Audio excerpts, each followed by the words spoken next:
2 años presa. Cuando salí de estar presa, no sabía qué hacer con mi vida. O sea, sentí que había estado presa 2 años al pedo, porque no había tenido ni una clase de educación vial, porque yo no salía por la radio diciendo estoy presa por haber matado gente borracha. Entonces sentía que no tenía sentido, que estaba ahí solamente como un castigo. Fue hasta 2 años después de salir de estar presa, que, o sea, yo salí y, o sea, yo era alcohólica de antes, pero salí y era como yo consumía, todos los días me desmayaba a las 3 de la tarde, o sea, no soportaba la sensación de no saber qué hacer, o sea, de no saber cómo pedir perdón, o sea, de cómo le pido perdón a alguien que le maté a su único hijo. O sea, yo la verdad lo acepto, digamos, el perdón, le tengo una relación excelente con Enrique y con Cristina, a quienes estoy más que agradecido por la oportunidad que me dieron. Y como decía ahí en el video, o sea, ellos son en gran parte la fuerza y el motor, porque pudieron trascender, ¿no? el dolor, la bronca, o sea, a través de un proceso larguísimo y sumamente doloroso. Pero también se dieron cuenta, como decían ellos, de que el odio no construye nada. Mientras nos peleábamos, o sea, mientras ellos buscaban de alguna manera que yo sufra y yo por instinto buscaba no sufrir, no podíamos llegar a las conclusiones por ahí o a los motivos de fondo que provocan tantos hechos, ¿no? Entonces, después de hablar con ellos, yo ya daba charlas, o sea, había empezado a dar charlas en las escuelas, donde yo iba y les contaba a los chicos que básicamente tenía la vida perfecta. Tenía 21 años, yo me había hecho mi casa, tenía 2 autos, una mini fábrica de cerveza. Yo pensaba que ya estaba hecha. Tenía una nena chiquita de 1 año y medio. Y no funciona así. O sea, siempre queremos tener todo bajo control hasta que nuestras acciones, digamos, nos pasan factura. O sea, todos vamos a tener que responder por lo que hagamos con nuestra vida. O sea, ya sea que la destruyamos o que hagamos algo grandioso de ella, digamos, tenemos una responsabilidad por estar vivos.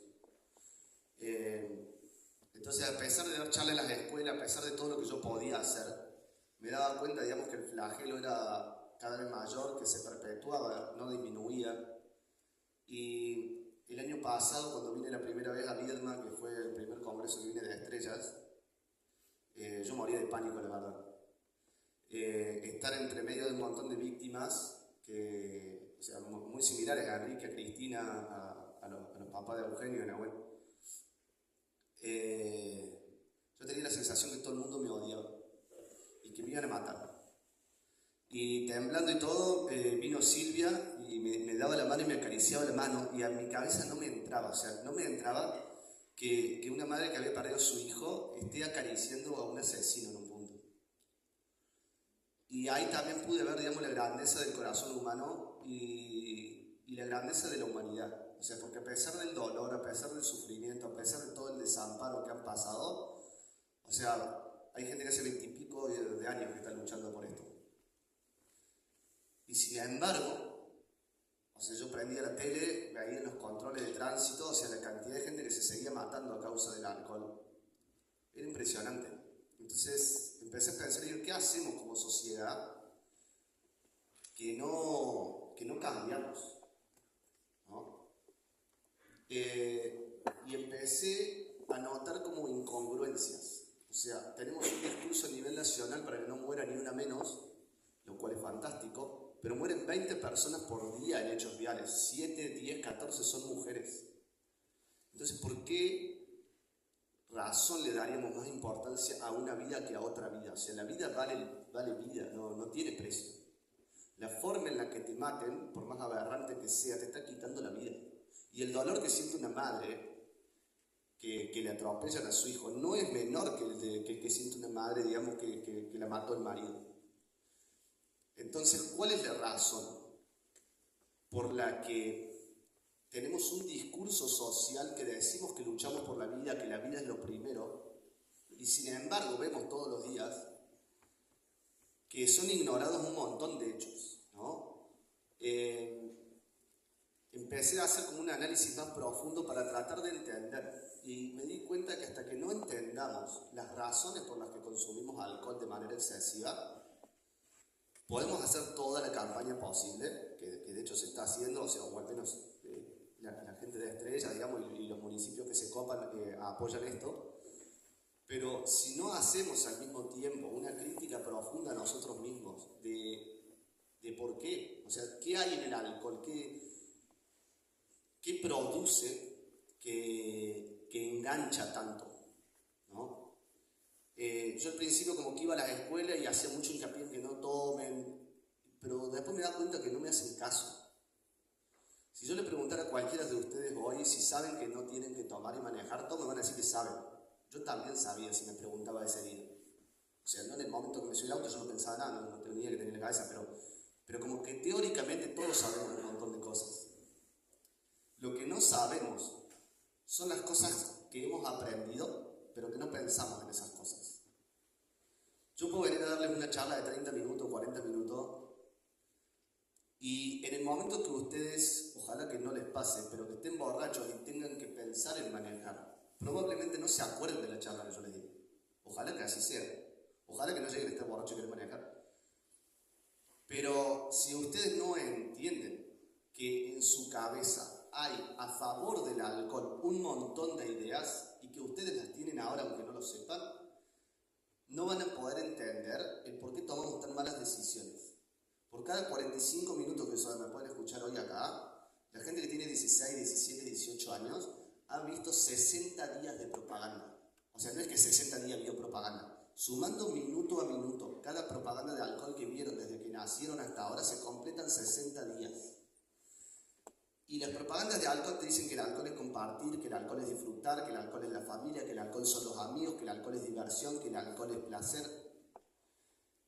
Entonces, cuando la mente hace un flashback rápido para pensar, se va a basar en la mayor cantidad de información que tiene en la cabeza. Y la mayor cantidad de información que tienen en la cabeza con respecto al alcohol es que el alcohol, o sea, no está relacionada a la muerte ni al dolor. O sea, está relacionada a la felicidad y a disfrutar.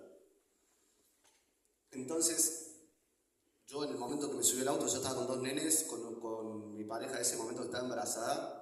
O sea, yo realmente tenía la sensación de completa seguridad de que iba a llegar a mi casa. Hoy veo a alguien borracho y tengo el miedo terrible de que mate gente, pero porque yo viví esto. Esa persona que se está por subir al auto a la que le saco la llave no tiene la sensación de que va a matar gente, porque no mató a nadie todavía. Lo que tiene la sensación en la cabeza es está todo bien, o sea, está todo bien. Esa es la sensación que tiene alguien que está mamado en la cabeza, que está todo bien.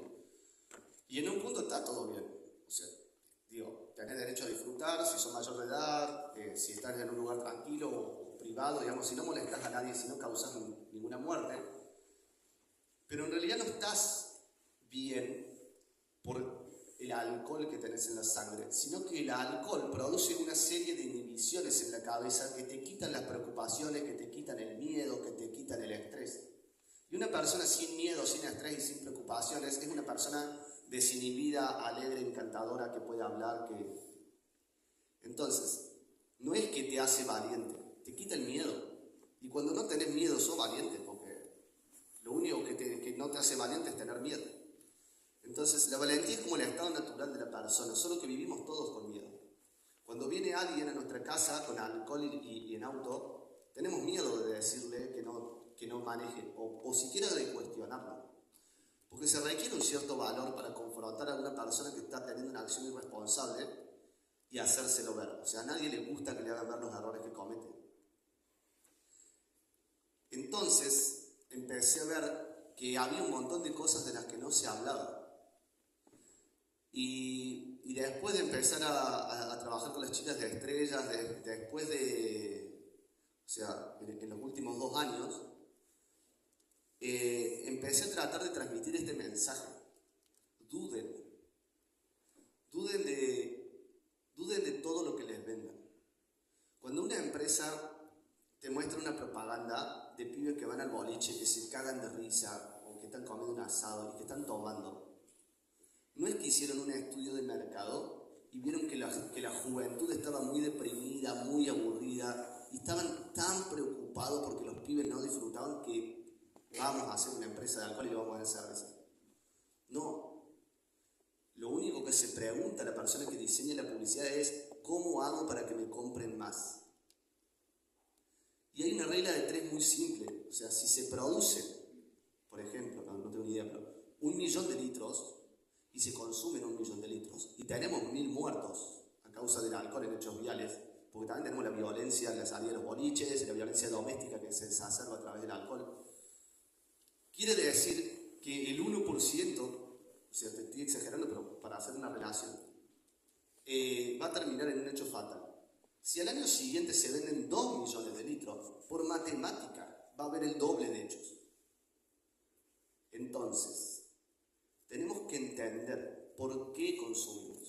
O sea, no puede ser que hoy, con tanta gente sufriendo por no tener familiares a través, o sea, culpa de estos hechos, asociemos el sabor del encuentro a una bebida.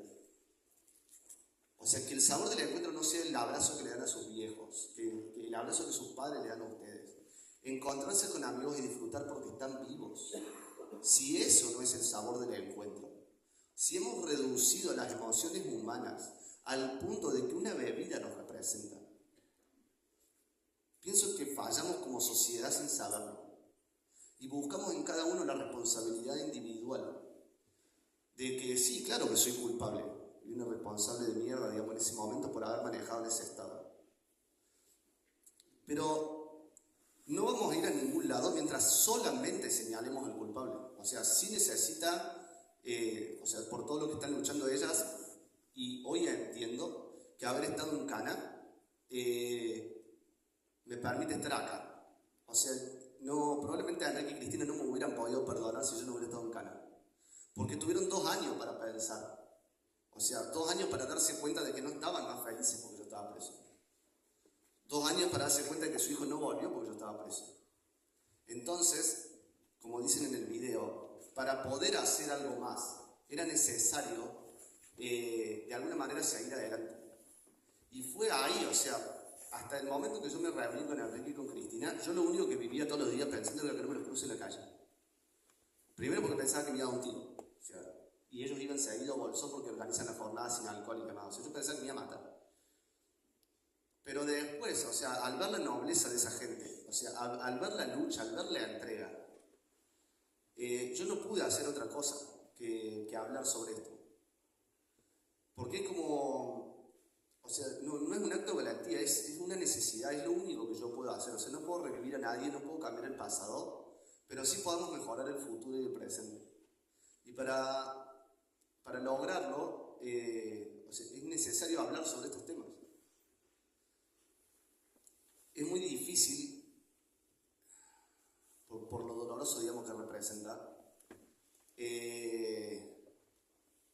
estar acá, básicamente. Pero al mismo tiempo, digamos, me da satisfacción y esperanza ver cuánta gente hay comprometida con mejorar el mundo, aunque sea un poco.